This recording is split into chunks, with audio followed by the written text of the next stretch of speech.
ጤናና ሰላማችሁን ፈጣሪ አብዝቶ እንዲሰጣችሁ ሁሌም የሚመኘው አወል ስሪንጋ የግብርና ፕሮግራም ነው። አወል ስሪንጋ የግብርና ፕሮግራም ስለ ግብርና ብቻ ግንዛቤ እየፈጠረ ያለ ቋሚ የግብርና ፕሮግራም ነው። አወል ስሪንጋ የግብርና ፕሮግራም ዛሬ ይዤ የመጣሁት በሽንኩርት አበባ ዘር መምከን ጋር ተያይዞ የተጠየቁ ጥያቄዎች ነበሩ። እነሱን ለመመለስ ሲባል የቀረበ ነው። የሽንኩርት አበባ ዘር ሳይመሰርት የሚመክንበትና የሚጠበቀው የዘር መጠን መቀነስን የሚያስከትሉ ዋና ዋና ምክንያቶች ምንድን ናቸው? መከላከያ መንገዳቸውስ? የሚለውን የሚዳስስ ፕሮግራም ነው። የመጀመሪያው እንግዲህ የአካባቢ ሁኔታ ጫና ወይም ውጥረት ነው። ይህም ምንድነው?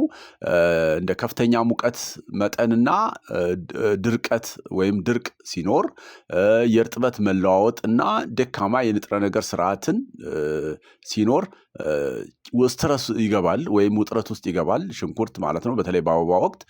ስለዚህ የመምከን ሁኔታ ይከሰትበታል ማለት ነው። የአበባ መምከን በአብዛኛው የሚከሰተው ተገቢ ባልሆነ የሙቀት እርጥበት ጥምረት ነው። ሙቀትና እርጥበት ያው የተያያዙ ናቸው።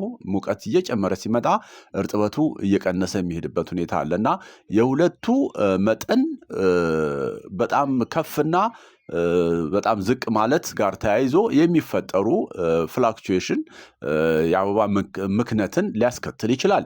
የሙቀት መጠን መለዋወጥና ያልተስተካከለ ዝናብ ከፍተኛ የአበባ ምክነትን ያስከትላል። በአበባ ወቅት ከፍተኛ የሙቀት መጠንና ደረቅ ሁኔታዎች የአበባ መምከን መጠንን በእጅጉ ይጨምራሉ። ይህም የዘር ምርትን ይቀንሳል። የአበባ መምከንን ለመከላከልና ጥሩ የዘር ምርት እንዲኖር በአበባ መጀመሪያ ወቅት ተገቢው የሙቀት መጠን ቀዝቃዛ መሆን አለበት። በተለይም ከ5 ዲግሪ ሴንቲግሬድ እስከ 13 ዲግሪ ሴንቲግሬድ ቢሆን ይመከራል።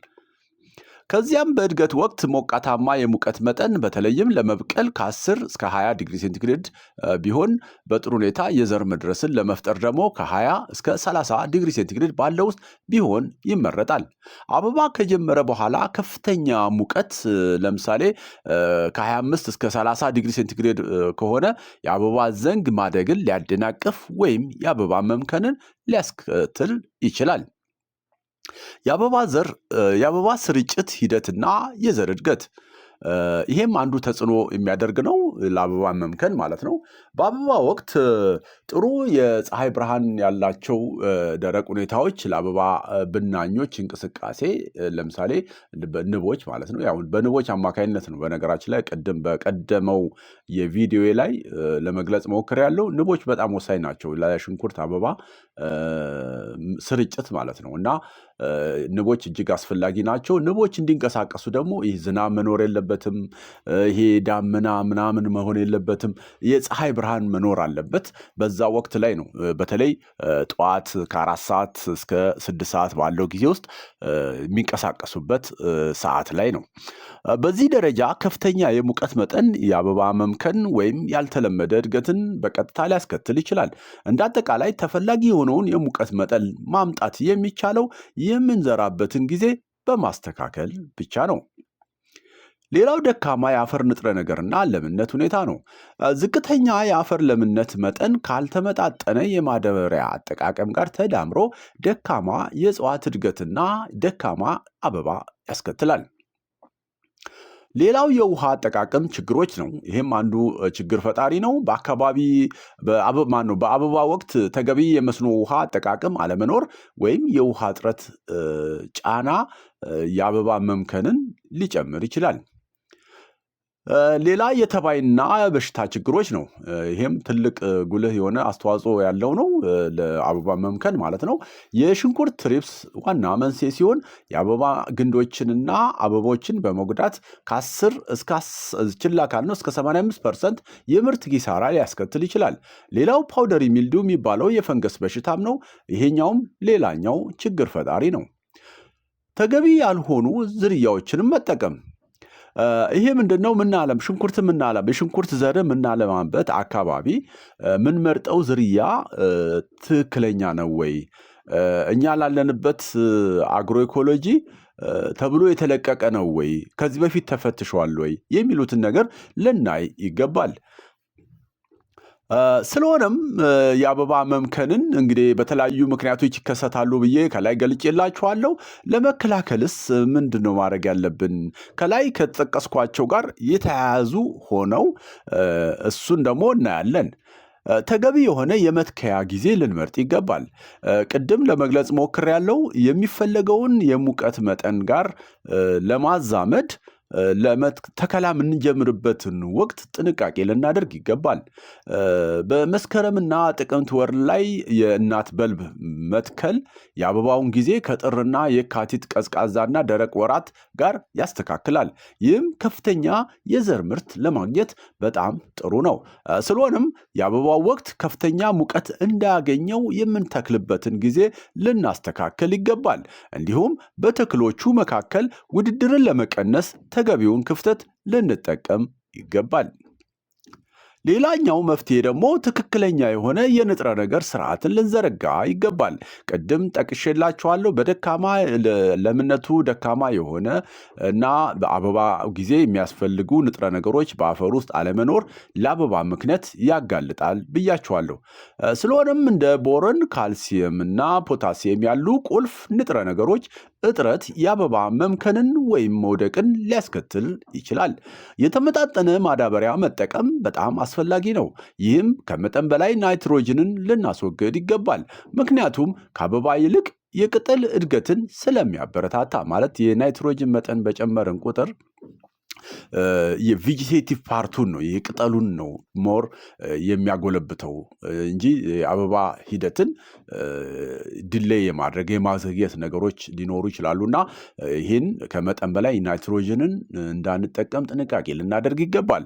ተመጣጣኝ የሆነ የንጥረ ነገር በተለይ ናይትሮጅን እና ፎስፈረስ ከተጠቀምን የአበባ ምክነትን ከማስቀረት ባሻገር ጠንካራና ጤናማ የአበባ ግንዶች እንዲኖሩን ያደርጋል። በቂ የአፈር እርጥበትን ልንጠብቅ ይገባል። ከመጠን በላይና በታች ውሃ ማጠጣትም እጽዋቱን ሊያስጨንቁ ይችላሉ። አፈርን በኩል እርጥበት እንዲኖረው ልናደርግ ይገባል። በተለይም በአበባ ወቅት የእርጥበት እጥረትን ለማስወገድ በአበባው ወቅት ሁሉ ወጥ የሆነ የውሃ አቅርቦት መኖሩን ማረጋገጥ ይኖርብናል። በመጨረሻም ተባዮችንና በሽታዎች ጋር ተያይዞ ነው። ተባዮችንና በሽታዎችን ልንቆጣጠር በወቅቱ ልንቆጣጠር ይገባል።